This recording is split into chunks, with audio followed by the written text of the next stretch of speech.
adalah salah satu bentuk batu pembangunan di satu gedung yang harus ditata satu demi satu, yang ketika keikhlasan ini mulai hilang dari seorang guru, bisa jadi gedung tersebut alih-alih menjadi kokoh, namun menjadi retak dan runtuh. Oleh karena itu, hari ini tanpa berlama-lama, kita akan dengarkan bersama-sama pandangan beliau, mungkin juga fenomena permasalahan siswa-siswi yang terkait dengan anak kita. Jika nanti ada pertanyaan lebih jauh, baik itu dari orang tua, wali murid, guru, dan lain sebagainya, silakan bisa langsung ditanyakan kepada saya selaku moderator. Saya adalah Bapak Marwaji, beliau yang juga mudah-mudahan dianggap sebagai muridnya Pak Mahir. Dan insya Allah kalau tidak ada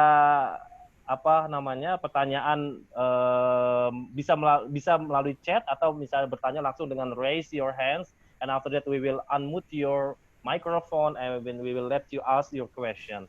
Oke, mungkin supaya mendapatkan keberkahan pada hari ini, marilah kita awali dengan sama-sama mengucapkan basmalah. Bismillahirrahmanirrahim. Tanpa berlama-lama, Pak Mahir, kami persilahkan. Sebagai informasi juga, nanti di akhir atau di tengah-tengah seminar, kita akan meminta kesediaan Bapak Ibu untuk mengisi polling dari mana asal sekolahnya gitu. Kalau misalnya cukup mengetik atau mengklik di salah satu sekolah asal Bapak Ibu sekalian. Sekian dari saya pembukaannya. Billahi taufiq wal hidayah. Assalamualaikum warahmatullahi wabarakatuh. Silakan Pak Mahir.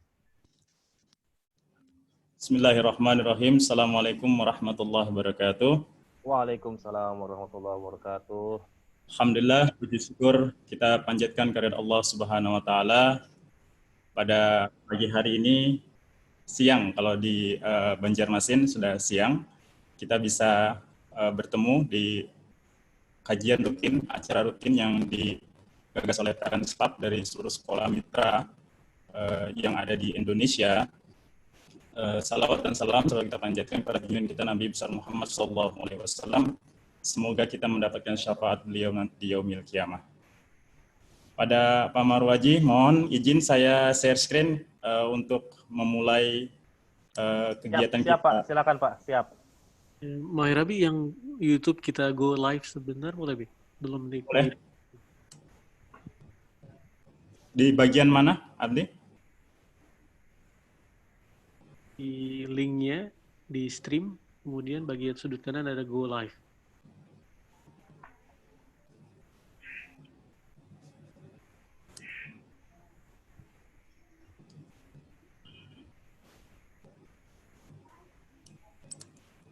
Maaf sebentar. Oke, karena seperti yang kita ketahui, selain melalui Zoom ini, kita juga ternyata live di channel YouTube, karena ini merupakan salah satu media juga yang bisa jadi kalau yang di grup Zoom ini hanya terlihat 50, 60, tapi di grup YouTube channel bisa ratusan, bahkan ribuan. Ini mungkin kekuatannya Ediversal juga yang menjadi host kita pada hari ini. Ediversal adalah konsultan pendidikan sekolah-sekolah mitra. Gimana Pak Mahir, sudah ditemukan? Ini Pak Mahir dari segi mulai zaman kami masih kecil sampai sekarang teknologi terus berkembang, Pak Mahir.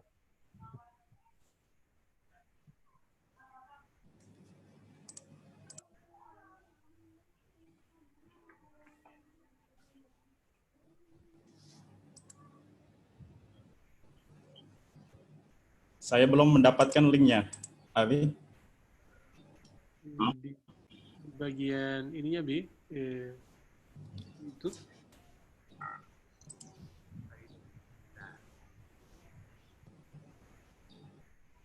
Mohon maaf, ini agak lambat.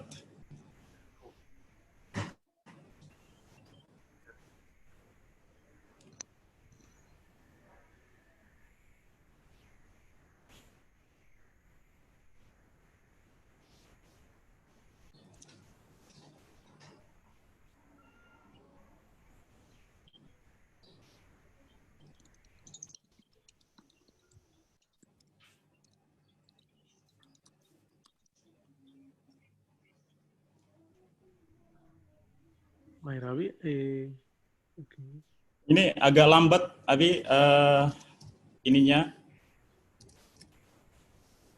jaringannya, jadi harus menunggu agak lama kayaknya kalau untuk setting ini.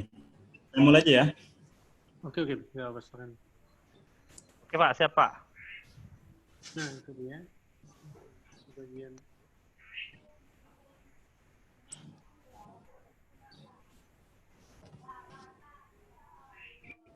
Oke, sharingnya sudah kelihatan, Abi?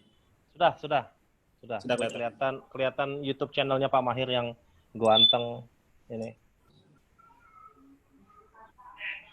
Oke. Ya, oke. Saya catatan guru tentang ikhlas. Oke, sebelumnya tadi saya lihat beberapa orang tua yang saya kenal, terutama yang dari SMA Banua, tempat saya mengajar. Jadi saya lihat tadi ada senior-senior juga, ada Bapak Guru, Bapak dosen yang ikut hadir di seminar kali ini. Saya ucapkan terima kasih. Dan juga saya agak malu juga nih, berbicara di depan guru-guru senior, bahkan di depan dosen. Apalagi ini adalah berhubungan dengan pendidikan, yaitu catatan seorang guru. Sebelumnya saya mengucapkan selamat menunaikan ibadah puasa pada seluruh ayah bunda, dimanapun ayah bunda berada. Mudah-mudahan bulan yang penuh berkah ini bisa kita laksanakan dengan baik dan kita bisa meningkatkan ibadah kita sebanyak-banyaknya di bulan yang mulia ini. Selanjutnya kita juga berdoa semoga keadaan kita akan lebih baik di masa wabah COVID-19. Mudah-mudahan kita segera bisa kembali normal, anak-anak kita bisa kembali ke sekolah, sehingga bisa melaksanakan kegiatan di sekolah dengan teman-teman, dengan guru-guru secara normal, tidak seperti sekarang pembelajaran dengan daring. Jadi mari kita sama-sama berdoa semoga COVID-19 ini segera musnah dari dunia yang kita cintai ini. Amin. Lalu saya juga mohon kepada kesabaran kepada ayah bunda semuanya di rumah. Mungkin selama pembelajaran daring, siswa-siswa itu banyak merepotkan ayah dan bunda, tapi saya yakin semua itu adalah untuk kebaikan kita semuanya, dan mudah-mudahan ayah dan bunda semuanya diberikan kesabaran dalam menghadapi masa pandemi wabah COVID-19 yang kita rasakan sama-sama sekarang. Mungkin sebelumnya saya ingin mengenalkan diri saya dulu. Tadi Bapak Moderator Pak Muarwaji sudah memperkenalkan sedikit. Kemudian Pak Muarwaji dulu memang adik kelas saya waktu di SMA.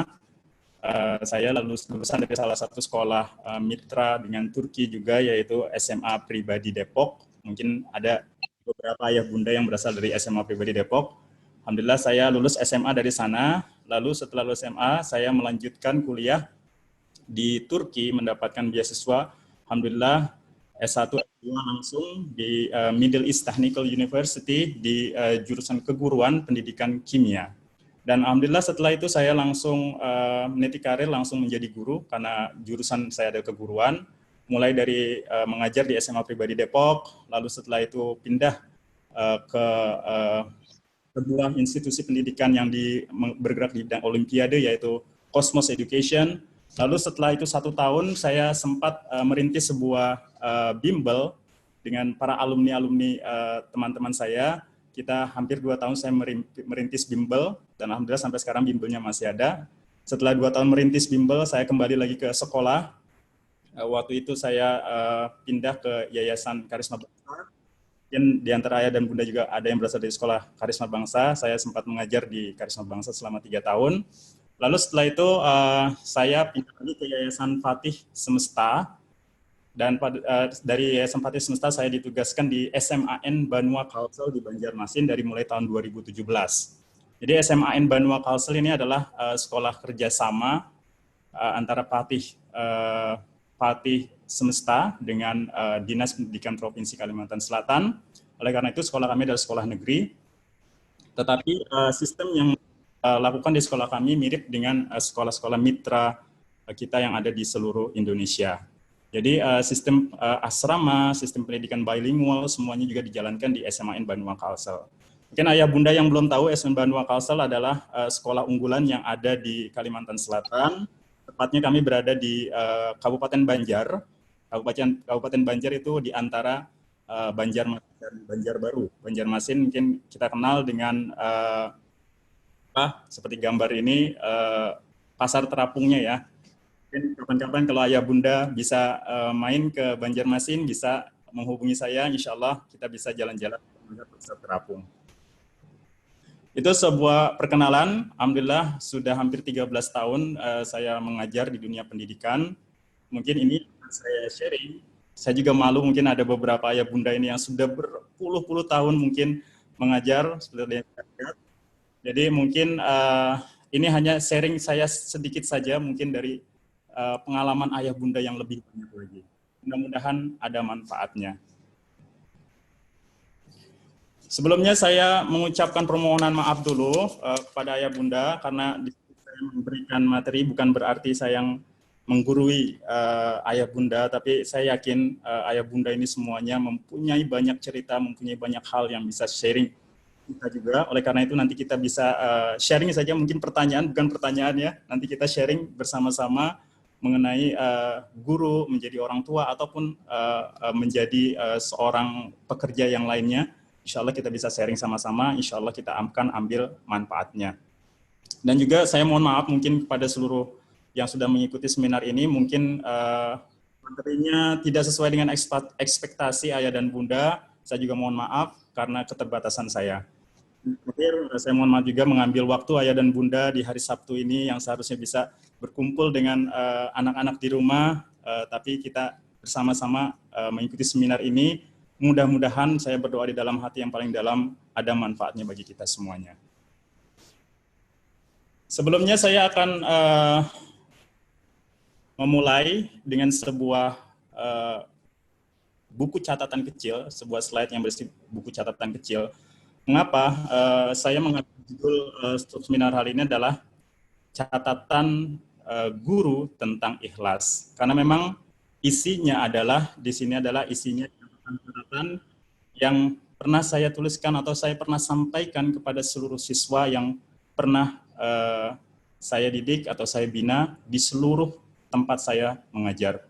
Mungkin ini adalah catatan kecil saya, di mana kadang-kadang saya itu kalau membaca buku atau mendengar seminar atau mendengar sebuah ceramah, itu biasanya saya ambil intisarinya, saya catatkan, dan catatan-catatan itu yang biasanya saya sharing kepada anak-anak.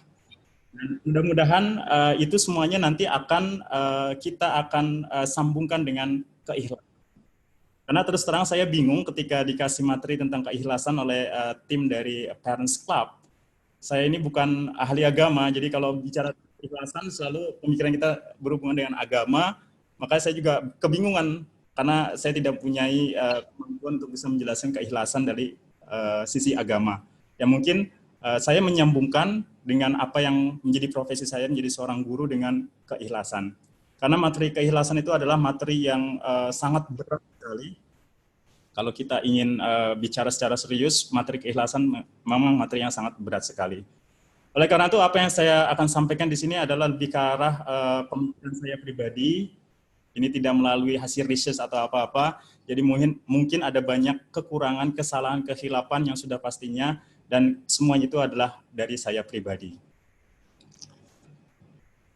Saya lanjutkan. Ayah dan bunda, apa yang akan saya bagikan di sini adalah sebenarnya rangkuman dari kegiatan-kegiatan kita di seluruh sekolah mitra dengan adanya kegiatan di asrama maupun di sekolah. Kalau di SMA Banua kita menamakannya Banua Learning by Sharing, artinya kegiatan di luar pembelajaran, kita memberikan sharing kepada anak-anak hal-hal yang baik, nilai-nilai universal, nilai-nilai yang dimanfaatkan oleh seluruh siswa, dan mudah-mudahan ini menjadi bekal mereka di kehidupan selanjutnya. Nah, ini bukan hanya di SMA Banua, saya yakin di seluruh sekolah kita juga diadakan kegiatan-kegiatan ini. Mungkin anak-anak juga sering cerita pada ayah dan bunda, dan mungkin ini saya membuka apa sih sebenarnya yang kegiatan ini, apa sih sebenarnya guru-guru atau pembina asrama sampaikan kepada anak-anak ayah dan bunda di dalam kegiatan ini. Dan inilah beberapa rangkuman yang bisa saya ambil dari catatan saya, dan ini yang kita sharing ke anak-anak. Jadi nanti semuanya itu kita akan gabungkan dan kita akan kita akan koneksikan dengan materi keikhlasan.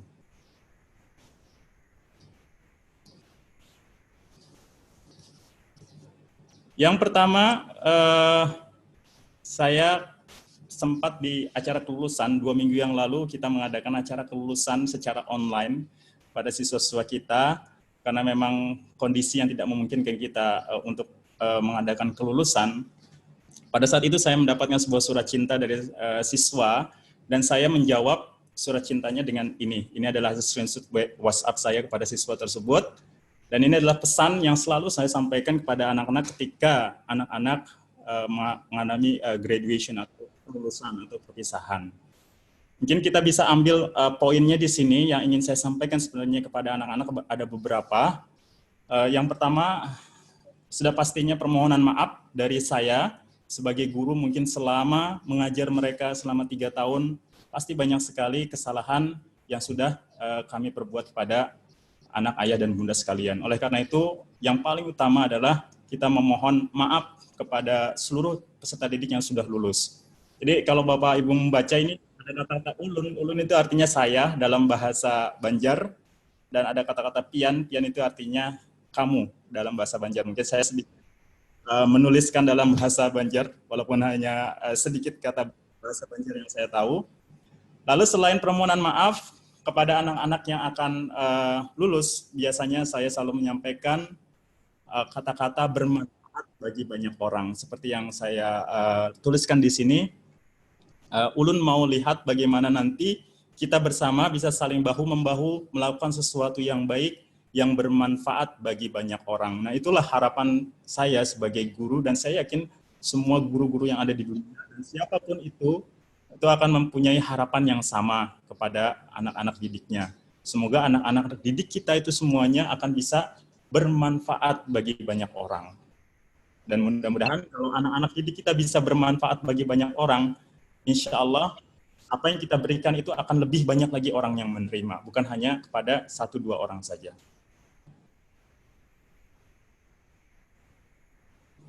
Selanjutnya ini catatan minggu ini yang saya ambil juga yang saya berikan kepada anak-anak, ayah dan bunda.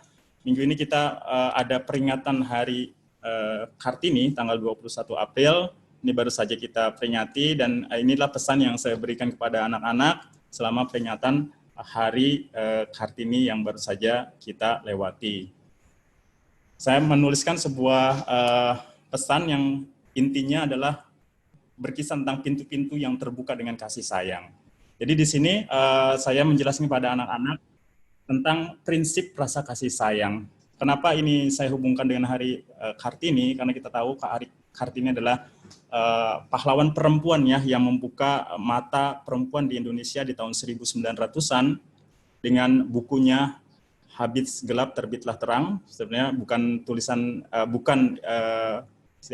Kartini sendiri yang menulis, tapi itu adalah hasil kumpulan surat-surat Kartini kepada orang di Belanda pada waktu itu dan buku itu diterbitkan.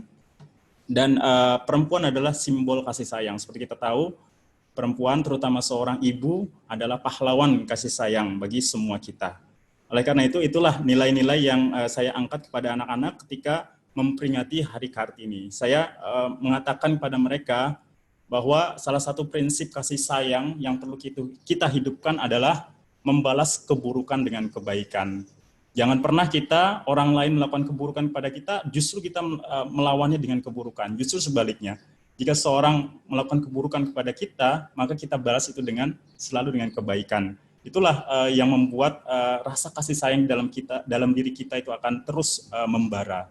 Lalu juga di situ saya pesankan juga prinsip kasih sayang yang lain adalah kasih sayang terhadap semua entitas ciptaan Tuhan yang Maha Kuasa. Jadi kita kasih sayang itu tidak hanya kepada sesama manusia. Saya jelaskan ke anak-anak bahwa kasih sayang juga kita kepada seluruh makhluk-makhluk Allah yang lain. Mungkin kita berpikir ketika kita berjalan di atas rumput melangkahkan kaki kita, mungkin kita harus berpikir adakah semut yang terinjak oleh kita. Mungkin kalau kita berpikir pergi kerja ataupun kita pergi keluar rumah tanpa didahului dengan menyiram pohon di kebun kita, mungkin kita berpikir apa nasibnya nanti pohon-pohon kita tanpa kita berikan siraman. Nah itulah makna kasih sayang yang tidak hanya kepada makhluk sesama manusia, tetapi kasih sayang juga harusnya kepada seluruh entitas ciptaan Tuhan yang Maha Kuasa. Ini yang saya berikan pesan kepada siswa-siswa ketika pada peringatan Hari Kartini tanggal 21 April yang baru saja kita lewati. Lalu berkenaan dengan COVID-19, kita sudah hampir 1 bulan lebih kita belajar daring di rumah. Banyak sekali pesan yang sudah kita sampaikan kepada anak-anak, termasuk saya juga memberikan sedikit beberapa pesan kepada anak mengenai COVID-19.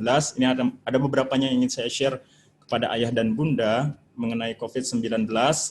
Saya juga pernah meng-share ketika saya melihat berita, ternyata waktu itu ya, Indonesia menjadi salah satu negara yang tingkat kematian COVID-19-nya yang persentasenya itu yang tertinggi pada waktu itu, walaupun sekarang sudah mulai turun. Pada saat itu saya memberikan sedikit ulasan pada anak-anak pemahaman tentang kematian. Saya berikan judul waktu itu takut mati atau khawatir akan akibat.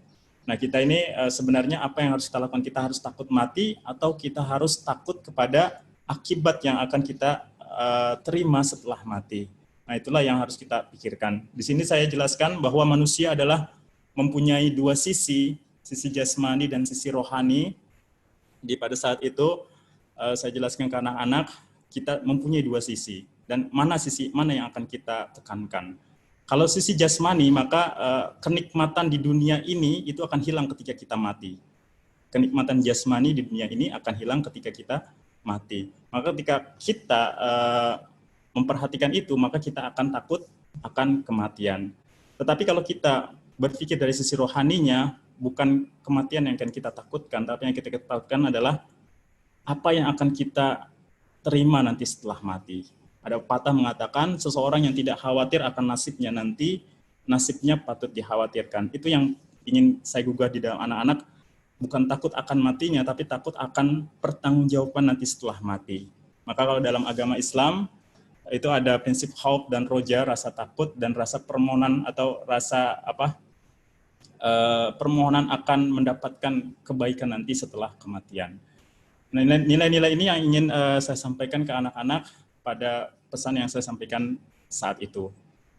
Lalu masih tentang COVID-19, ada satu pesan juga yang saya sampaikan, karena waktu itu saya sendiri juga sudah mulai merasakan bosan di rumah, di karantina di rumah selama beberapa minggu. Pada waktu itu, minggu ketiga kalau tidak salah, di hari Jumat, saya berpikir ini sudah Jumat ketiga, saya tidak bisa melaksanakan sholat Jumat berjamaah di masjid, lalu saya memberikan pesan juga kepada anak-anak. Nah, saya yakin juga ada beberapa anak-anak kita, ataupun ayah dan bunda juga di rumah, yang tidak bisa juga melaksanakan sholat Jumat berjamaah. Jadi sedikit ada kerinduan di dalam hati kita atas kebersamaan yang selalu kita dapatkan di hari Jumat. Itu yang saya bagikan. Jadi nilai-nilai kebersamaan yang ingin saya angkat di pesan ini kepada anak-anak. Jadi pada saat itu saya juga memberikan pesan, tidak ada cara lain selain kebersamaan jika kita ingin menang melawan COVID-19. Jadi tidak bisa kita melawan COVID-19 ini dengan sendiri. Semuanya bergerak sendiri, pemerintah sendiri, rakyat sendiri, tidak bisa.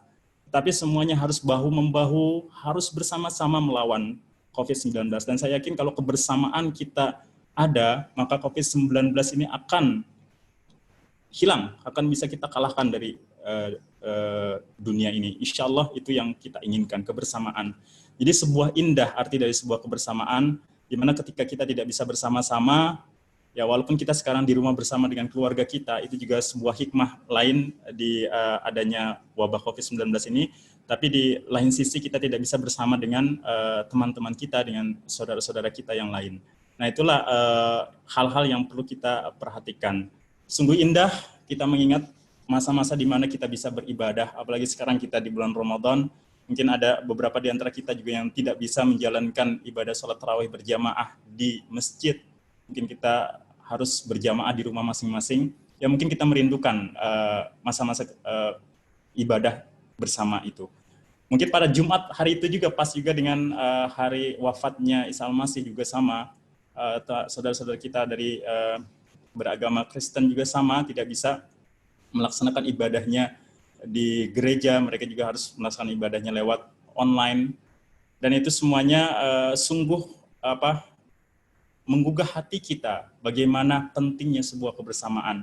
Mungkin ketika kita masih bisa bersama-sama kita lupa akan pentingnya arti kebersamaan, tetapi ketika kita tidak bisa merasakan kebersamaan, maka kita merasa ada yang kurang dalam kehidupan kita. Masih dengan COVID-19, pada saat itu pemerintah memberikan sebuah keputusan secara mendadak untuk meniadakan ujian nasional. Mungkin ayah dan bunda yang mempunyai siswa didik di kelas 12, mungkin pada saat itu ada keputusan yang sangat mendadak untuk meniadakan UN. Padahal pada saat itu anak-anak sudah mempersiapkan semuanya, tapi tiba-tiba ada keputusan UN ditiadakan. Nah, pada saat itu saya memberikan pesan kepada anak-anak bahwa ada sebenarnya masa depan yang harus kita songsong di tengah wabah ini. Jadi jangan kita pikirkan masalah UN ditiadakan atau tidak, tapi kita harus bisa menyongsong masa depan. Karena sekarang kita tidak tahu masa depan kita ini seperti apa di tengah-tengah wabah. Apakah nanti di tahun ajaran baru ini kita bisa melanjutkan pembelajaran secara normal, atau apakah kita nanti di tahun ajaran baru ini kembali melanjutkan pembelajaran dengan daring, ataukah nanti kita di masa tahun ajaran baru ini kita justru malah pemerintah tidak membuka tahun ajaran baru, mungkin tahun ajaran barunya diundur sampai bulan Januari. Nah, kita tidak tahu apa yang akan terjadi di masa depan, termasuk dengan adanya penundaan UN yang dibatalkan. Kita harus bisa membaca itu ke arah masa depannya seperti apa. Saya menyampaikan pesan seperti itu kepada anak-anak. Jadi ada 4 hal yang saya sampaikan kepada anak-anak. Yang pertama adalah kita harus bisa membaca zaman yang sedang kita hadapi ini. Jadi sekarang kita menghadapi apa ini, kita harus tahu benar apa sih yang sedang kita hadapi sekarang ini. Lalu yang kedua, setelah kita tahu apa yang kita hadapi, kita harus bisa memproyeksikan masa depan ini seperti apa. Nanti ke depannya kita harus seperti apa. Nah, itu juga yang saya ingatkan kepada anak-anak semuanya. Lalu yang ketiga saya ingatkan anak-anak, setelah kita memproyeksi masa depan kita, buatlah planning, rencana. Planning A, B, C, D, semuanya kita rencanakan dengan baik untuk menyongsong masa depan kita. Lalu yang terakhir, setelah kita mempunyai planning, lalu sekarang apa yang bisa kita lakukan? Saat ini apa yang bisa kita lakukan? Langkah apa yang bisa kita lakukan saat ini? Itu yang saya jelaskan kepada anak-anak di tengah wabah COVID-19 untuk menyongsong masa depan pada saat ujian nasional dibatalkan. Lalu ini juga satu pesan yang saya pernah sampaikan kepada anak-anak pada waktu itu, ini mengenai kabinet yang baru dibentuk, karena kita tahu Menteri Pendidikan dan Kebudayaan kita adalah Menteri termuda di kabinet Pak Jokowi yang sekarang. Nah, pada saat itu maka saya memberikan sebuah pesan pada anak-anak tentang jiwa muda seorang pemuda. Saya memberikan contoh sosok seorang menteri kita, Menteri Pendidikan dan Kebudayaan, Bapak Nadiem Karim, yang begitu luar biasa dengan jiwa mudanya, bahkan dipanggil Mas Menteri. Itu beliau bisa memberikan inovasi-inovasi yang baik kepada dunia pendidikan, termasuk guru penggerak, guru merdeka, semua inovasi-inovasi yang menurut saya sangat baik sekali untuk dunia pendidikan. Nah, jiwa muda seperti Pak Nadiem ini yang harus dicontoh pada anak-anak. Kita tahu Pak Nadiem ini sebelum menjadi menteri itu mempunyai sebuah unicorn yang sangat viral, yang begitu luar biasa, yang sampai sekarang juga masih eksis. Itu semuanya adalah berasal dari ide, kegilaan ide yang dimiliki oleh seorang jiwa muda. Nah, itu yang saya inginkan pada anak kita yang masih muda juga, kegilaan ide yang harus mereka miliki, apa yang mereka harus planning, apa yang mereka harus pikirkan untuk bisa mengisi jiwa muda mereka. Kata Insinyur Soekarno seperti di gambar itu, beri aku 1000 orang tua, niscaya akan kucabut Semeru dari akarnya. Beri aku 10 pemuda, niscaya akan kuguncang dunia. Tapi pemuda seperti apa yang dimaksud dengan Pak Soekarno, Bapak Proklamator Republik Indonesia, Presiden pertama kita? Pemuda yang seperti apa? Pemuda yang mempunyai jiwa muda. Jadi bagiku mungkin bukan pemudanya, tetapi jiwa mudanya. Jiwa mudanya yang harus dimiliki oleh anak-anak. Jadi mungkin usianya tidak muda lagi, tetapi jiwa muda itu yang akan membawa perubahan. Jiwa muda seperti ini yang mempunyai tujuan hidup yang mulia. Jadi jiwa muda yang sudah mempunyai tujuan hidup. Jadi kadang-kadang anak muda ini masih goyah. Ya, kalau kita tahu anak-anak muda itu mudah sekali goyah. Viral itu kan artinya mudah berubah ya. Jadi orang-orang yang suka viral kan anak muda, berarti kan mereka goyah gitu, selalu mudah berubah. Oleh karena itu, kalau mereka sudah mempunyai tujuan hidup yang mulia, insya Allah tidak akan goyah-goyah lagi untuk bisa menggapai tujuan hidupnya tersebut. Nah itulah jiwa muda yang harusnya kita kobarkan di jiwa anak-anak yang memang sekarang usianya memang masih sangat muda belia. Dan mudah-mudahan kita semuanya ini diberikan kekuatan untuk bisa terus mengobarkan jiwa muda di diri anak-anak. Lalu di sini ada sebuah pesan juga yang saya berikan kepada anak-anak. Ini asal mulanya adalah dari pelanggaran siswa yang ada di sekolah kita. Jadi ada beberapa siswa yang melakukan pelanggaran karena sifat kekanak-kanakannya. Walaupun kadang-kadang anak-anak kita ini kan, kalau saya mengajar SMA, jadi mungkin pada saat itu saya berpikir anak-anak SMA ini harusnya sudah remaja, sudah tidak kekanakan lagi. Maka ketika ada satu sikap-sikap kekanak-kanakan yang saya lihat, saya memberikan sedikit nasihat kepada anak-anak tersebut. Jadi untuk lebih dewasa dalam bersikap, itu yang ingin saya angkat ketika saya memberikan pesan kepada anak-anak ketika mereka melakukan pelanggaran karena tindakan kekanak-kanakannya. Saya jelaskan bahwa di konsep pendewasaan manusia itu ada 3 konsep. Ini mungkin konsep yang saya buat sendiri. Ada konsep dependence, independent, dan interdependence. Dan ini semuanya harus dipahami oleh seluruh siswa. Konsep dependence adalah di mana ada satu saat siswa itu memerlukan ketergantungan pada orang lain. Jadi masih dependent, masih ketergantungan. Lalu ada juga independent, masa di mana anak-anak itu tidak memiliki ketergantungan lagi kepada orang lain. Nah, yang lebih penting lagi adalah interdependence, karena setiap sikap kita itu pasti akan mempengaruhi banyak orang. Nah, itulah yang perlu diperhatikan. Jadi orang yang sudah dewasa itu orang yang sudah interdependence, memikirkannya sampai interdependence. Jadi setiap mereka bersikap, mereka tidak hanya memikirkan pada dirinya sendiri, tapi juga memikirkan apa efek yang akan terjadi pada lingkungan sekitarnya. Ada ketergantungan antar kita, interdependence. Itu yang harus juga diperhatikan. Inilah proses pendewasaan yang harus kita jelaskan ke anak-anak, bahwa dalam kita bersikap, kita tidak boleh memikirkan diri kita sendiri, tapi juga harus juga memikirkan apa akibat yang akan dirasakan oleh orang-orang yang ada di sekitar kita.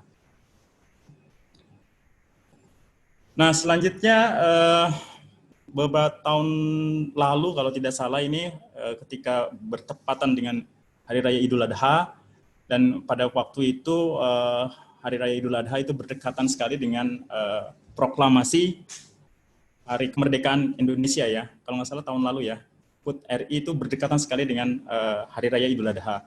Nah, pada saat itu anak-anak, terutama anak-anak OSIS, mengeluh karena ada banyak kegiatan yang harus mereka lakukan. Di satu sisi mereka harus menyiapkan Hari Raya Idul Adha, di satu sisi mereka juga harus menyiapkan Hari HUT Kemerdekaan RI. Jadi pada saat itu mereka agak sedikit mengeluh mengenai bagaimana cara membagi waktu yang baik sehingga semua kegiatan itu bisa berjalan dengan baik.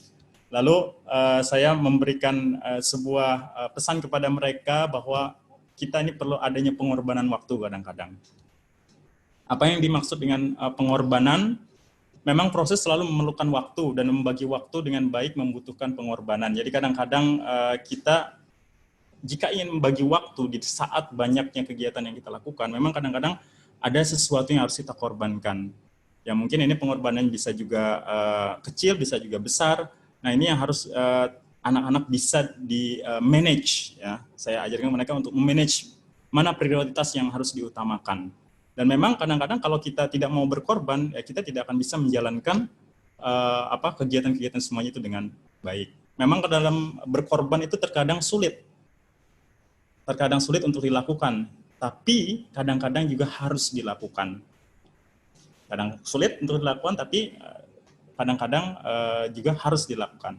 Terkadang berat untuk dilaksanakan, tetapi sudah seharusnya kita paksakan. Nah itulah dalam memanage waktu itu kadang-kadang begitu. Kadang-kadang harus ada pemaksaan diri, bagaimana kita bisa memanage waktu ini dengan baik, sehingga semua kegiatan-kegiatan yang dilaksanakan itu bisa berjalan dengan baik. Dan ini semuanya membutuhkan pengorbanan. Walaupun pengorbanan itu bukan hanya waktu ya, pengorbanan banyak sekali yang kita bisa lakukan, pengorbanan material, pengorbanan tenaga, atau pengorbanan pemikiran, itu semua juga adalah pengorbanan-pengorbanan yang perlu kita lakukan. Sudah pastinya pengorbanan ini adalah pengorbanan yang ditujukan kepada kebaikan.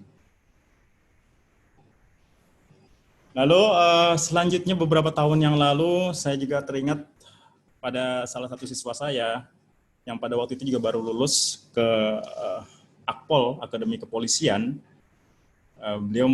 Siswa tersebut menuliskan sebuah status menuju Chandra di Muka, menuju Kawah Chandra di Muka. Jadi saya teringat pada sosok Gatot Kaca. Di sini saya menjelaskan sebuah nilai karakter dari contoh Gatot Kaca di Chandra di Muka. Jadi karakter seseorang itu terbentuk dari kebiasaan yang dibentuk. Nah, kebiasaan, untuk membentuk kebiasaan itu diperlukan proses, komitmen, pengetahuan, skill, dan kemauan untuk membentuknya. Jadi kalau kita tahu polisi itu kan semuanya dibentuk di pendidikannya, di pendidikan di akademi polisi tersebut, sehingga mentalnya begitu kuat. Nah, itulah mental karakter yang terbentuk. Nah, itu bisa seperti apa bisa terbentuk seperti itu? Itu semuanya dibentuk dari kebiasaan. Jadi pendidikan yang ketat, yang disiplin, dibiasakan, itu semua bisa terbentuk di akademi kepolisian. Dan itu semuanya bukan hanya di akademi kepolisian, sebenarnya di semua institusi kita juga kita bisa membentuk karakter yang baik dengan cara membiasakan orang-orang yang ada di sekitar kita. Dimanapun tempat kita berada, seharusnya tempat itu bisa dijadikan sebuah kawah Chandra di Muka bagi kita semua. Lalu ini Olimpiade Sains Nasional. Ini sudah berubah namanya menjadi kompetisi sains nasional. Ini juga baru beberapa hari yang lalu kita menerima hasilnya untuk SMA Banua. Mungkin untuk daerah lain sudah beberapa minggu yang lalu menerima hasilnya. Tetapi pada saat itu tahun lalu kebenaran dari SMA Banua kita mendapatkan 2 medali perunggu di bidang kebumian. Ini saya menceritakan kepada anak-anak yang masuk ke tim Olimpiade tahun ini. Anak-anak yang mendapatkan medali tahun lalu itu sebenarnya mereka ada proses yang mereka tempuh. Jadi saya memberikan contoh, salah satu siswa yang mendapatkan medali perunggu tahun lalu, itu ketika dia kelas 10, itu tingkat sekolah pun dia tidak lolos. Karena pada saat itu ada tim kebumian, dia masuk ke tim kebumian, dan di tim kebumian itu ada 4 orang. Sedangkan sekolah hanya bisa mengirim 3 orang. Batas maksimal untuk bisa mengikuti lomba tersebut. Jadi harus diseleksi di sekolah. Dan ternyata yang terseleksi 3 orang, dia tidak masuk. Dia tidak masuk ke dalam seleksi. Jadi selama 1 tahun dia tidak belajar, di kelas 10 belajar untuk menghadapi kompetisi itu. Ketika dites di sekolah untuk bersaing dengan anak-anak di sekolahnya, itu gagal. Nah, mungkin kalau anak itu tidak mempunyai kemauan dan keseriusan, dia akan berpikir, ya di sekolah aja sudah gagal, apalagi saya untuk melawan di tingkat kota, tingkat provinsi, ataupun tingkat nasional. Tapi ternyata anak itu tidak seperti itu. Dia mempunyai kemauan yang keras dan keseriusan yang luar biasa. Jadi ketika dia gagal di tingkat sekolah, pada saat itu saya tanya, kamu bagaimana? Apakah kamu mau melanjutkan untuk mempersiapkan diri untuk OSN tahun depan, atau kamu mau mundur? Anak itu dengan semangatnya menjawab, Pak, saya mau melanjutkan. Saya mau lebih serius lagi, insya Allah tahun depan saya lebih baik lagi. Saya sangat terharu dengan perkataan anak tersebut. Jadi pada waktu itu, walaupun dia waktu kelas 10, dia belum bisa mengikuti kompetisi dan kalahnya di tingkat sekolah, tapi kemauan dan keseriusannya luar biasa. Dan kita lihat, alhamdulillah, tahun berikutnya dia terpilih peringkat sekolah, masuk ke nasional, dan mendapatkan medali. Jadi sebuah kemauan dan keseriusan yang ada nilainya. Kemauan dan keseriusan yang mendapatkan hadiah dari Tuhan Yang Maha Kuasa. Alhamdulillah, ini nilai-nilai ini yang saya berikan kepada anak-anak yang masuk ke tim tahun ini, bahwa yang utama ketika kalian masuk ke tim Olimpiade adalah kemauan dan keseriusan dulu. Adakah kemauan kalian untuk belajar? Adakah keseriusan kalian untuk belajar? Hasil nanti akan mengikuti. Proses tidak akan melupakan hasil. Jadi saya ingin ada kemauan dan keseriusan dulu dari anak-anak untuk bisa masuk ke tim Olimpiade. Ini nilai yang saya ingin sampaikan kepada anak-anak yang masuk ke tim Olimpiade pada saat itu. Masih tentang anak-anak Olimpiade, yang selalu saya ingatkan kepada mereka adalah berlatih, fokus, motivasi, mimpi, dan doa. Ini semuanya yang menjadi semacam vitamin buat mereka sehingga mereka mempunyai kemauan dan keseriusan untuk belajar dan meraih yang terbaik. Ya belum tentu juga akan meraih yang terbaik, belum tentu juga mendapatkan hasil yang baik, tapi tidak masalah. Tapi mereka akan mendapatkan pelajaran ini. Mereka berlatih, fokus, motivasi, mimpi, dan selalu berdoa. Dan yang terakhir ini pada saat menyambut tahun baru 1 Muharram, ini saya memberikan pesan kepada anak-anak tentang masalah dunia. Masalah dunia saat ini itu ada 3 hal yang perlu diperhatikan, yaitu kebodohan, kemiskinan, dan permusuhan atau konflik di antara kita.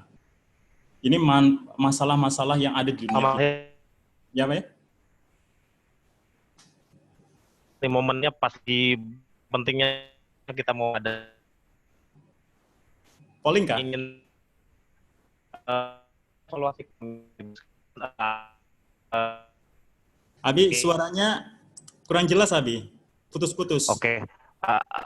Kami akan minta kesediaan Bapak Ibu untuk mengisi polling asal sekolahnya. Oke, silakan.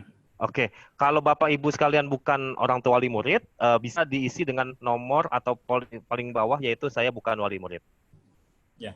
Oke, baik. Terima kasih banyak saya untuk launching sekalian. Nanti bisa langsung dilanjutkan juga Pak, kembali Pak Mahir. Oke. Jadi masalah dunia yang kita hadapi sekarang adalah kebodohan, kemiskinan, dan permusuhan atau konflik. Dan yang paling besar adalah sekarang konflik. Nah, kita harus bisa memahami permasalahan di dunia itu. Saya ingatkan pada anak-anak, permasalahan dunia ini harus kita pahami sama-sama. Dan sebenarnya kita berpikir seperti ini, bahwa sebenarnya dengan adanya permasalahan di dunia ini, sebenarnya ini sebuah kebaikan yang diberikan Tuhan Yang Maha Esa kepada kita untuk bisa terus termotivasi bagaimana kita bisa mengentaskan ini semuanya, kebodohan, kemiskinan, dan permusuhan.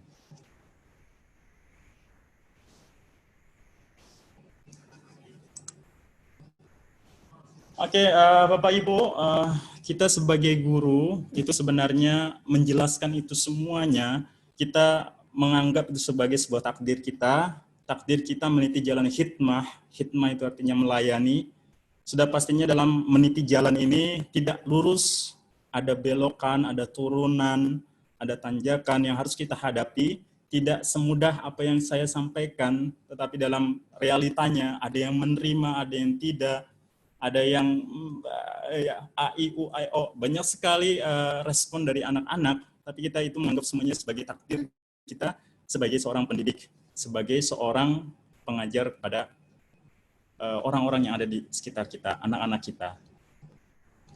Maka saya teringat juga ini mungkin untuk guru-guru, saya pernah juga memberikan pesan sedikit. Sudah seharusnya kita menggunakan bekal hidup berupa akal, pikiran, pandangan, perasaan, analisis, dan logika dengan sebaik-baiknya dalam mengarungi kehidupan yang hanya diberikan sekali oleh Sang Pencipta dan semata-mata untuk menggapai ridho ilahi. Tiba saatnya nanti kita akan mempertanggungjawabkan itu semuanya. Jadi semua tadi meniti jalan yang berliku-liku itu semuanya yang kita lakukan dalam mendidik siswa, membina siswa, yang utama adalah kita menunjukkannya itu untuk menggapai ridho ilahi. Itulah keikhlasan yang sesungguhnya yang akan kita dapatkan. Menggapaikan ridho ilahi. Tapi apakah kita bisa mengukur keikhlasan kita? Seberapa ikhlas kita? Saya rasa akan begitu sulit. Karena ikhlas itu adanya di dalam hati. Kita tidak bisa merasakan keikhlasan itu sendiri. Apakah seseorang itu sudah ikhlas atau belum, kita tidak terasa. Apakah kita sudah ikhlas atau belum, itu yang harusnya terus-menerus kita memuhasabah diri.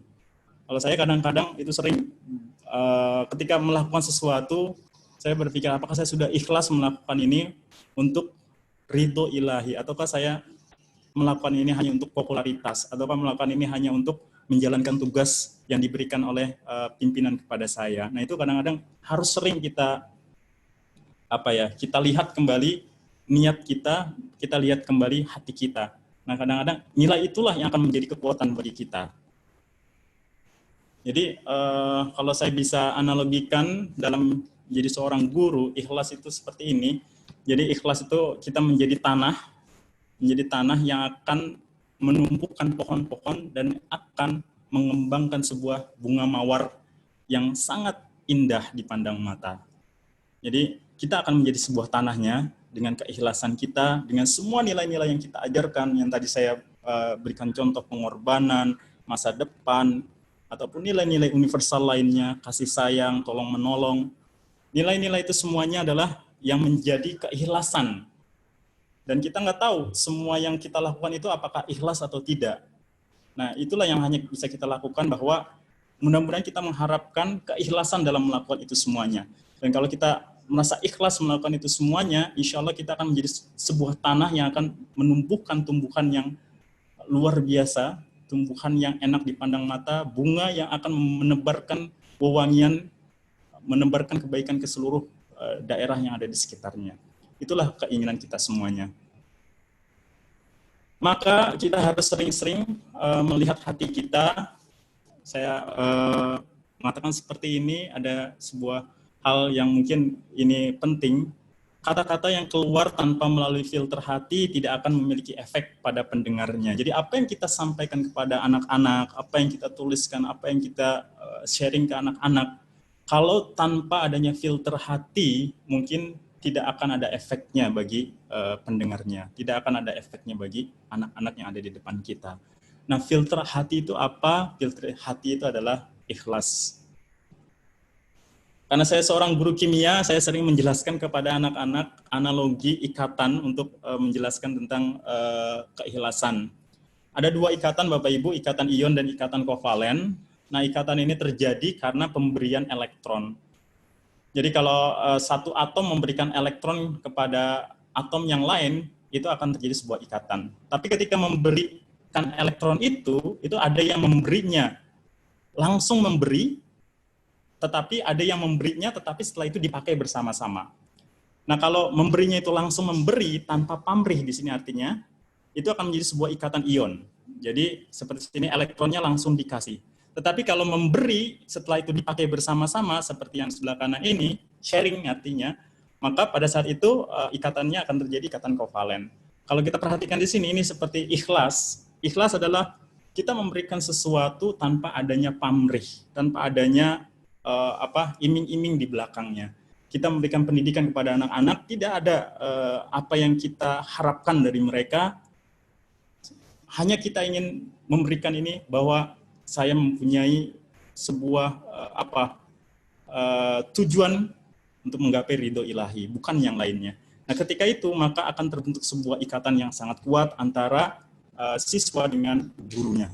Maka ketika kita memberi sesuatu tanpa ada harapan yang muluk-muluk, artinya harapan yang sifatnya duniawi, maka akan terjadi ikatan. Nah, pada saat itu mungkin itulah keikhlasan akan terjadi. Anak-anak akan lebih mendekat kepada kita, perkataan-perkataan kita akan lebih didengarkan, dan mungkin akan lebih memberikan inspirasi kepada mereka.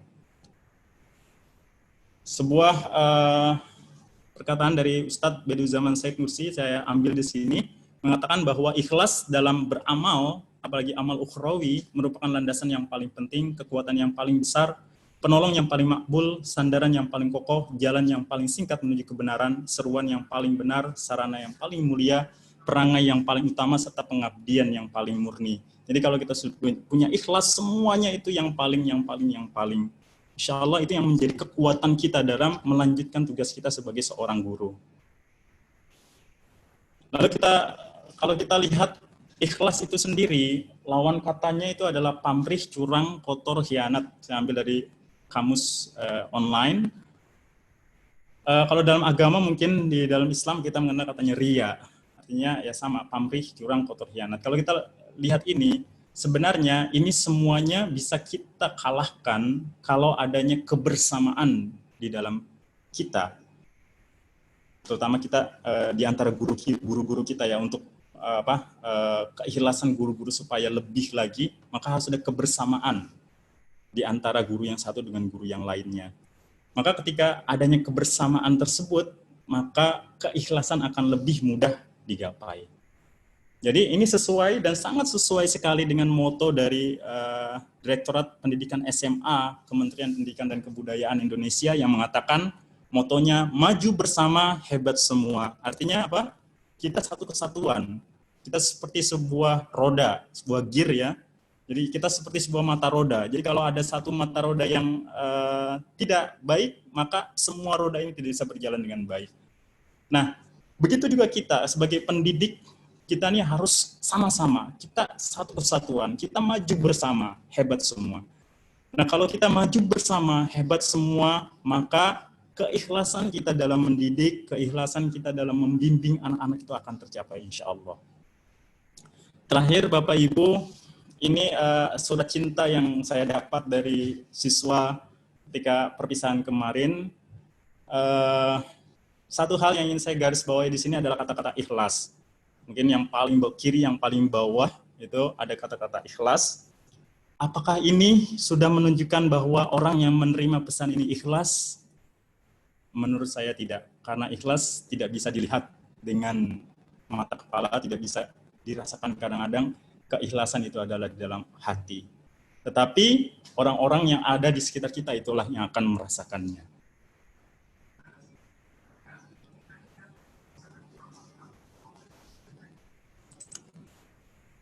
Terakhir, sebagai pengajar, saya memberikan sebuah quote yang saya ambil dari Ustadz Fethullah Gulen yang mengatakan bahwa a person is a truly a human if he or she learn and teach and inspires others. Seorang akan menjadi manusia yang sesungguhnya jika dia belajar, mengajar, dan memberikan inspirasi pada orang-orang yang di sekitarnya. It is difficult to regard as truly human someone who is ignorant and has no desire to learn. Jadi ini akan sulit kita mengatakan seorang atau manusia yang sesungguhnya kalau dia ignoran, tidak memperhatikan, ataupun tidak mempunyai kemauan untuk belajar. Demikianlah Bapak dan Ibu yang bisa saya sharing mengenai tentang keikhlasan. Jadi lebih banyak sharing pengalaman apa yang saya berikan kepada anak-anak, putra-putri Bapak dan Ibu semuanya. Ini bukan hanya ketika saya di Banua, ketika saya di sekolah-sekolah lain juga, itu saya rangkum semuanya. Dan insya Allah kalau yang bagus pun akan terus saya lanjutkan.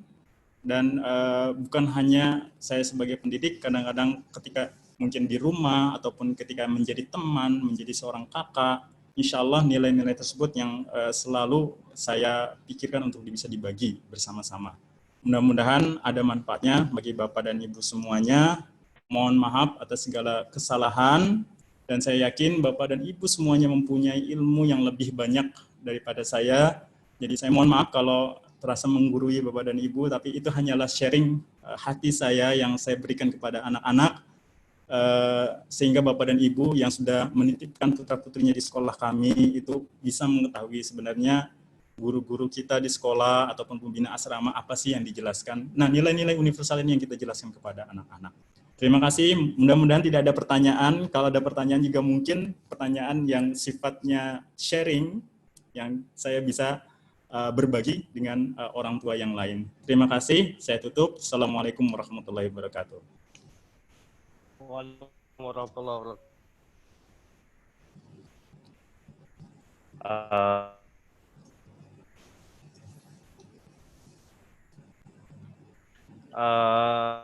Kita ingatkan bagi Bapak Ibu sekalian yang belum mengisi polling, baru 76%, artinya dari 89, hampir 90 orang, baru 68 orang. Kita minta sekali lagi untuk disempatkan mengisi pollingnya. Kalau bukan wali kelas atau wali murid bisa dipilih, saya bukan wali murid. Oke, dari sini bagi ada orang tua, wali murid atau dosen, Bapak Ibu partisipan sekalian yang ingin berbagi cerita juga kami minta kesediaannya, bisa raise your hand, bisa angkat tangannya. Pasti ada kisah-kisah mungkin atau pertanyaan mungkin juga yang mau ditanyakan, mumpung ada Pak Mahir di sini terkait juga tadi makna semangat, lalu olimpiade juga, dan juga dan lain sebagainya. Mungkin barangkali ada yang mau disampaikan, silakan Bapak Ibu sekalian, mohon kesediaannya bisa bertanya langsung mungkin ya, karena kalau untuk chat agak sulit, bisa langsung. Silakan. Mungkin nggak bertanya ya, Abi, kita sharing karena banyak ya, sekali senior saya juga, melihat di sini orang tua yang saya kenal ini banyak sekali yang senior, jadi mungkin sharing ketika Bapak dan Ibu sekalian, ayah dan bunda sekalian, menjadi pendidik. Kita juga di pekerjaannya, bagaimana ikhlas di pekerjaan itu seperti apa. Ketika kita bekerja, itu juga bisa kita sharing sama-sama, Bapak Ibu. Ya, boleh. Sharing juga bisa, Pak. Silakan. Tapi kita ada 3 menit aja nih, Pak. Karena kita terlena dengan nikmatnya lantunan penyampaiannya Pak Mahir yang luar biasa. Out of the box. Tadi ada satu teman Pak Mahir juga, beliau kolega Pak Mahir beberapa tahun lalu. Beliau sekarang sedang ada di Bosnia dan Herzegovina. Beliau juga ingin join, tapi momennya katanya jamnya nggak tepat dan dia agak sedikit lupa bahasa Indonesia. Jadi dia tanya apakah bahasa Inggris atau bahasa Indonesia. Kalau nanti kita bisa pakai bahasa Inggris, Pak. Banyak sekali teman-teman dari Pak Mahir juga ini yang sekarang bersebaran di Amerika, Eropa, dan juga Afrika ya, sebagai teman-teman guru pengajar. Oke, mungkin sepertinya kalau tidak ada pertanyaan kita bisa. Oh, ada nih. Respon. Alhamdulillah, ini dari Bapak Agus. Sesi dari Pak Mahir ini memberikan inspirasi dan mengingatkan kembali kepada saya untuk selalu ikhlas dalam setiap aktivitas yang dijalankan. Terima kasih Pak Agus atas feedback-nya. Mungkin sharing juga kita tunggu, Pak Agus. Boleh juga. Insya Allah. Ini ada yang angkat tangan, Bi. Abah Aisyah. Ini dari Banua. Saya buka ya, Bi. Silakan. Silakan, Bapak Pandi. Bapak Pandi ini dosen, Bapak, di ULM. Silakan Pak Pandi. Oke, terima kasih. Assalamualaikum warahmatullahi wabarakatuh. Waalaikumsalam warahmatullahi wabarakatuh. Mungkin banyak hal yang sudah disampaikan oleh Pak Mahir tadi seputar tentang ikhlas dalam berbagi ilmu. Karena kebetulan saya juga, ya sama juga Pak Mahir, saya juga seorang pengajar. Iya, Pak. Kebetulan saya ngajar di kampus Universitas Lambung Mangkurat, Bapak Ibu. Anak saya saat ini baru kelas 10 di SMA Negeri Banua Kalsel. Nah, terkait dengan materi yang sudah disampaikan Pak Mahir, sebenarnya sangat menarik sekali apa-apa yang sudah ditanamkan bagi anak-anak kita yang ada di sekolah, khususnya yang ada di SMA Banua, yang anak-anak mungkin awalnya mereka tidak memiliki hal-hal yang positif terkait dengan apa-apa yang ada di sekolah. Sekolah sudah melakukan treatment yang baik. Kemudian anak-anak yang awalnya mereka mungkin hanya sekedar ikut, lama-lama akhirnya mereka bisa istiqomah. Setelah mereka istiqomah ini mungkin baru bisa mulai sedikit-sedikit benih-benih ikhlas muncul di siswa-siswa yang belajar ini.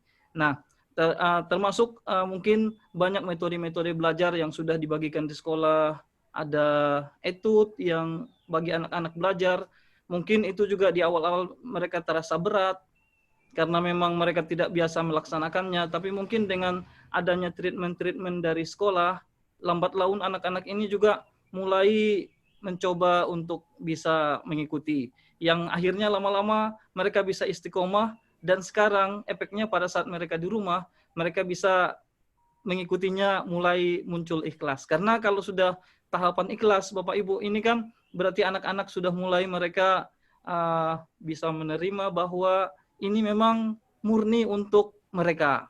Ya, apa yang mereka lakukan. Kalau awalnya kita harus coba memaksakan ke mereka, tapi sekarang mungkin mereka sudah mulai terbiasa dan mereka sudah mencoba mengikuti. Tidak perlu lagi arahan dari kita karena hal-hal positif yang sudah ditanamkan di sekolah. Jadi ini kami ucapkan terima kasih sekali dari Bapak Ibu yang sudah memberikan treatment di sekolah. Sama juga saya juga sedikit berbagi mungkin bagi Bapak Ibu selama mengajar di kampus, saya juga coba memenuhi apa-apa yang diinginkan oleh mahasiswa saya. Seperti misalnya hal-hal yang kecil aja Bapak Ibu, terkadang mahasiswa ini juga untuk diskusi mereka tidak punya keberanian, terpaksa kita harus mencoba pelan-pelan bagaimana biar mahasiswa ini muncul keinginan untuk berdiskusi. Kemudian kita bagi hal-hal yang mungkin memancing mereka untuk tertarik dengan diskusi. Setelah diskusi, nah kita juga mungkin pendekatan-pendekatan yang baik kepada mahasiswa ini. Siswa juga mungkin saya rasa sama saja, kita dekati mereka, kita sentuh hati mereka, kita coba berikan apa yang mereka inginkan. Ternyata efeknya Bapak Ibu, banyak mahasiswa-mahasiswa itu juga bukan menganggap kita sebagai dosen mereka, bahkan bisa mereka sebagai teman. Apa-apa mungkin yang mereka keluhkan dengan pengajar-pengajar yang lain, mereka bisa ungkapkan dengan kita, mereka bisa sharing dengan terbuka. Nah, ini sebenarnya kuncinya seperti yang Pak Mahir sampaikan tadi, ikhlas. Bagaimana kita menanamkan hal-hal yang baik kepada mahasiswa kita atau kepada siswa kita. Usaha tidak pernah mendustai hasil. Tadi Pak Mahir juga sudah menyebutkannya, bahwa usaha yang kita lakukan itu tidak akan pernah bohong. Hasilnya pasti sesuai dengan usaha. Mungkin itu Bapak Ibu, terima kasih. Assalamualaikum warahmatullahi wabarakatuh. Waalaikumsalam warahmatullahi wabarakatuh. Super sekali ya, Pak Andi. Ya, silakan Andi. Ya. Pak, ada satu juga nih pertanyaan dan satu sharing tapi saya ingin tanyakan dulu. Ini datangnya dari Bapak Luki. Bapak Luki tanya, bagaimana Pak, tanya dong kalau kita lagi sebel sama anak, apa yang sebaiknya kita lakukan? Nah. Sebel? Iya, sebel tuh mungkin apa ya, agak sedikit marah, jenuh sama anak gitu. Sebel mungkin deh, gitu. Kalau saya sedikit ya untuk sharing ya, saya sendiri, saya juga punya anak di rumah yang masih kecil yang kadang-kadang juga membuat sebal. Tapi sebagai pendidik dan sebagai orang tua, kadang-kadang kita harus memahami juga bahwa apa sih yang membuat kita sebel itu, biasanya yang membuat kita sebel kan ada tingkah-tingkah yang tidak kita inginkan ya, kita tidak mau. Dan kita harus menyadari bahwa tingkah itu terjadi kenapa? Karena setiap anak itu spesial. Setiap anak itu mempunyai perilaku karakter yang berbeda-beda. Nah, mungkin kalau kita berpikir bahwa mungkin dia melakukan sesuatu yang berbeda, mungkin ini karena karakter dia seperti itu. Jadi apa yang bisa kita lakukan untuk bisa mengimbangi orang yang lebih tua, yang lebih dewasa, bisa mengimbanginya. Bisa melakukan sesuatu yang memberikan inspirasi yang lebih baik kalau memang itu yang tidak baik. Dan kalau kita berpikir seperti itu, mungkin rasa sebalnya justru akan berubah menjadi rasa termotivasi bagaimana saya bisa melakukan yang terbaik buat anak-anak tersebut. Kalau saya seperti mungkin ada Bapak Ibu yang menambahkan.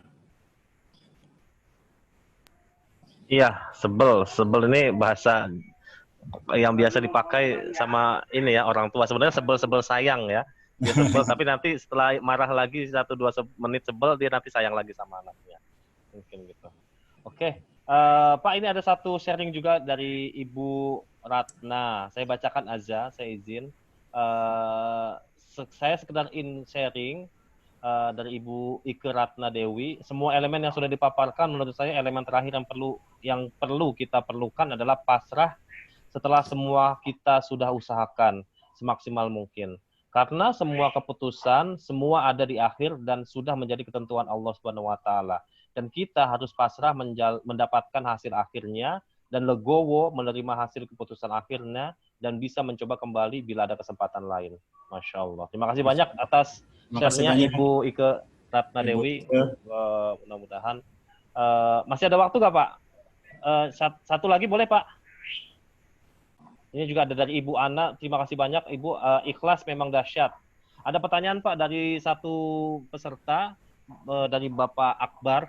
Beliau menanyakan bagaimana langkah kita sebagai orang tua untuk mendidik anak supaya tidak terjebak dalam pergaulan bebas atau tontonan yang tidak seronok di masa saat ini. Internet sangat bebas untuk diakses. Terima kasih.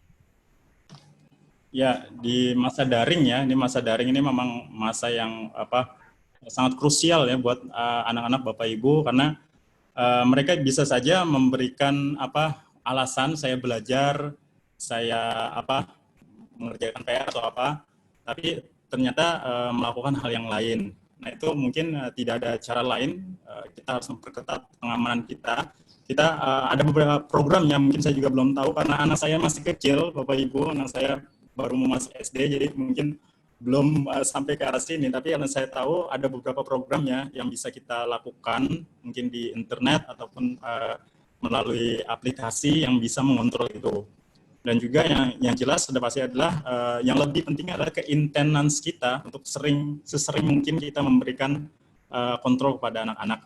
Nah, kontrol ini kan nggak mesti harus lewat kita melihat mereka seperti apa, tidak. Tapi kadang-kadang kontrol dengan cara yang lain juga bisa. Misalnya dengan selalu mengingatkan mereka dengan kalau kita di tempat kerja misalnya kita say hello melalui WhatsApp atau apa. Tapi kan sekarang karena kondisi kita bekerja juga dari rumah, saya rasa untuk pengawasan bisa kita lebih intenskan karena kita juga kan bekerjanya di rumah. Jadi kita semakin sering juga dengan bertemu dengan anak-anak, jadi kita bisa mengontrol lebih mudah juga. Dan yang pastinya adalah kadang-kadang juga kita harus melakukan kegiatan-kegiatan di rumah.